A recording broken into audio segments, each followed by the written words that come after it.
Hello guys, j'espère que vous allez bien.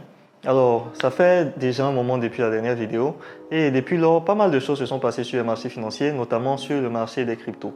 Alors, on a par exemple le Dogecoin, une crypto-monnaie qui avait été créée comme une blague de prime abord, qui a vu son cours s'envoler jusqu'à 70 cents, jusqu'à un peu plus de 70 cents en fait, la catapultant littéralement au rang de quatrième crypto-monnaie en termes de capitalisation.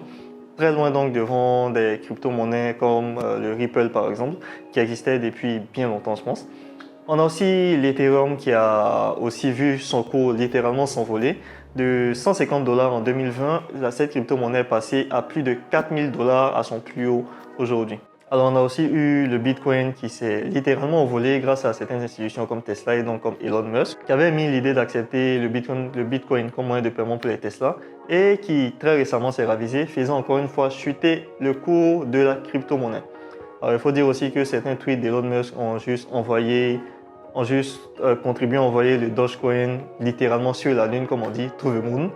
Et lors de sa dernière apparition dans une émission télé, le Saturday Night Live, le cours de la crypto est passé de 70 cents à un peu moins de 50 cents, enfin encore, en 30 minutes ou un truc comme ça.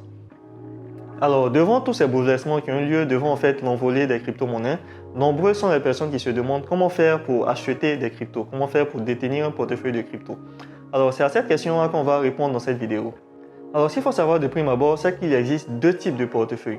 Il y a ce qu'on appelle les custodial wallets et les non-custodial wallets. Alors, c'est quoi la différence en fait? La différence, elle va être toute simple. Alors déjà, ce qu'il faut savoir en fait, c'est que dans les deux cas en fait, dès qu'on a un portefeuille crypto, il y a en fait ce qu'on appelle une clé publique et il y aura aussi ce qu'on appelle une clé privée. La clé privée va être utilisée pour signer chacune de vos transactions sur la blockchain. Alors, si vous vous intéressez au domaine des cryptos et que vous ne savez pas ce que c'est que la blockchain, je vous inviterai à aller googler sur la blockchain afin d'en savoir plus. Alors, la principale différence entre ces deux types de wallets, c'est que dans le cas d'un custodial wallet, vous ne pouvez juste pas perdre cette clé privée. Ce que vous devez comprendre en fait, c'est que c'est cette clé privée qui va vous permettre d'avoir accès à votre portefeuille. Si vous avez déjà utilisé une application telle que Trust Wallet, lorsque vous téléchargez Trust Wallet, et que vous créez votre portefeuille, on vous demande généralement de sauvegarder, de mémoriser, voire de sauvegarder dans un endroit sur une phrase. Cette phrase-là, c'est en fait juste votre clé privée qui a été transformée en phrase mnémotechnique pour que vous puissiez la retenir plus facilement. Sinon, en réalité, une clé privée, c'est à ça que ça ressemble. Donc, vous allez en fait devoir conserver cette clé privée. Dans le cas d'un custodial wallet, comme je disais, vous ne pouvez juste pas perdre cette clé privée.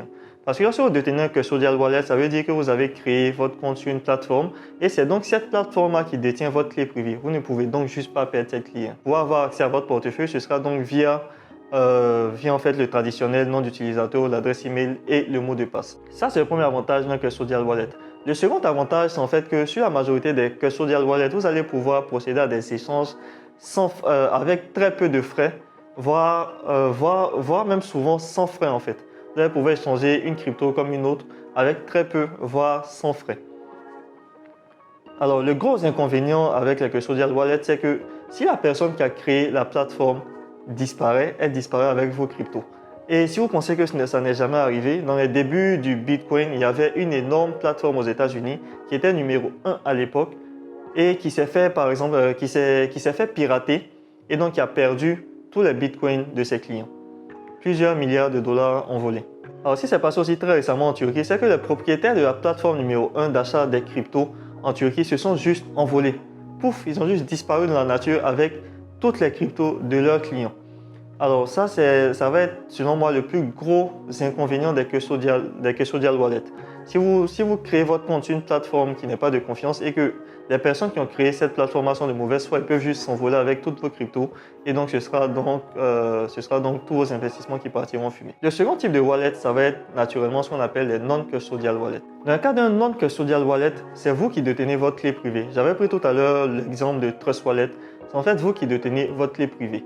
Et là, en fait, le principal inconvénient saute aux yeux, je pense, c'est que si vous perdez cette clé privée, vous perdez l'accès à votre portefeuille, donc vous perdez toutes vos cryptos. Et on l'a vu très récemment, on a vu des dizaines de personnes, voire même des centaines ou peut-être même des milliers de personnes qui avaient perdu l'accès à leur portefeuille crypto lorsque le cours du Bitcoin s'est littéralement envolé et qui ont finalement perdu tout leur investissement. Alors, il faudra en fait peser, si vous voulez, le pour et le contre des deux types de portefeuilles avant d'opter pour l'un ou l'autre des portefeuilles. Ceci étant dit, comment faire pour créer votre portefeuille? Si vous optez pour un custodial wallet, vous avez certaines plateformes que moi je pourrais vous recommander. Naturellement, il y a Coinbase. Le principal inconvénient à Coinbase, c'est que vous ne pouvez pas acheter toutes les cryptos sur Coinbase. Mais vous avez aussi cette plateforme-là que moi j'utilise, Kraken. Vous pouvez acheter je pense, toutes les cryptos sur Kraken. Et je pense que Kraken est vraiment fiable parce que Kraken existe depuis maintenant plusieurs années. Par le passé, il y a eu certains problèmes sur Kraken, notamment lorsque le trafic est plutôt élevé, des problèmes d'accessibilité à la plateforme notamment. Mais je pense que c'est un partenaire fiable. Je pourrais vous orienter vers Kraken. Vous avez aussi Binance. Il vous est possible d'acheter vos cryptos sur une plateforme comme Binance. Donc, sur cette plateforme-là, vous allez en fait pouvoir vous créer un custodial wallet et juste accéder à votre portefeuille avec votre nom d'utilisateur, votre adresse email et votre mot de passe. Et l'avantage des custodial wallets, contrairement aux non-custodial wallets, c'est que même si vous oubliez votre mot de passe, vous avez toujours le bouton réinitialiser le mot de passe ou mot de passe oublié pour pouvoir regagner l'accès à votre portefeuille. Alors, si vous optez pour un non-custodial wallet, vous avez plusieurs applications sur votre téléphone. Vous avez par exemple Zengo ou encore Trust Wallet, qui est l'application qui est généralement la plus recommandée parce qu'elle a aussi été créée par Binance. Et donc, c'est une application que vous pouvez utiliser assez sereinement pour pouvoir acheter vos cryptos. Alors, quel type de wallet j'utilise moi? Alors, j'utilise les deux types de wallets. J'ai un custodial wallet, donc j'ai un compte que j'ai créé sur Kraken qui me permet d'échanger mes cryptos assez rapidement. Je l'utilise notamment lorsque je dois convertir assez rapidement des cryptos en Tether afin de pouvoir stabiliser une partie de mon investissement. Lorsque je pense que le marché va partir à la baisse, un peu comme ça a été le cas avant l'apparition d'Elon Musk lors du Saturday Night Live Show. Alors, j'utilise aussi un non-custodial wallet, à savoir Trust Wallet que j'ai installé sur mon téléphone. Alors, depuis Trust Wallet, je peux facilement acheter des cryptos. Je peux facilement et rapidement acheter des cryptos depuis mon téléphone et suivre aussi l'évolution des différentes cryptos dans lesquelles j'ai investi sans avoir à aller me connecter sur Kraken ou sans avoir à aller googler et tout ça. Alors, naturellement, je reçois aussi des alertes sur Trust Wallet. Lorsque le cours de l'une de ces cryptos part trop haut, part trop bas, je reçois des alertes afin d'être donc informé. Enfin, je ne dirais pas en temps réel, mais d'être informé lorsqu'il y a de forts mouvements sur le marché des cryptos. Alors, le mot de la fin pour finir cette vidéo, il est vrai que les cryptos sont assez intéressantes, notamment du fait des différents mouvements qu'il y a eu récemment sur le marché. Et lorsqu'on se souvient aussi que le Bitcoin ne valait pas grand-chose à l'époque et est monté jusqu'à plus de 50 000 $ cette année, on se dit, ouais, ce serait bien en fait d'aller investir mon argent dans ce truc-là parce que bon, c'est limite l'avenir. Sauf qu'avant d'investir dans les cryptos, moi je vous dirais de d'abord comprendre comment fonctionne l'investissement, en fait d'acquérir certaines bases. N'allez pas investir investir dans les cryptos parce que vous seriez pris d'un FOMO. FOMO, pour ceux qui ne savent pas ce que ça veut dire, c'est juste Fear of Missing Out. En gros, vous voyez juste une opportunité, vous ne voulez pas manquer cette opportunité. Vous avez peur de manquer cette opportunité parce que vous vous dites que c'est l'opportunité de toute une vie. Ne cédez pas au FOMO, ne vous jetez pas dans les cryptos. Enfin, ne vous jetez juste pas dans les cryptos.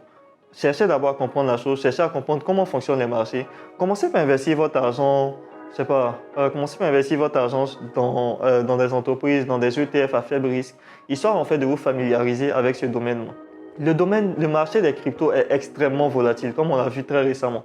Le Dogecoin a atteint, par exemple, le Dogecoin a atteint plus de 70 cents pour se retrouver en moins de 24 heures.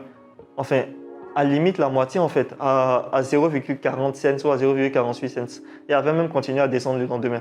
Avant qu'un autre tweet d'Elon Musk, encore lui, je disais, je pense qu'il a un peu trop de pouvoir ce gars. Hein.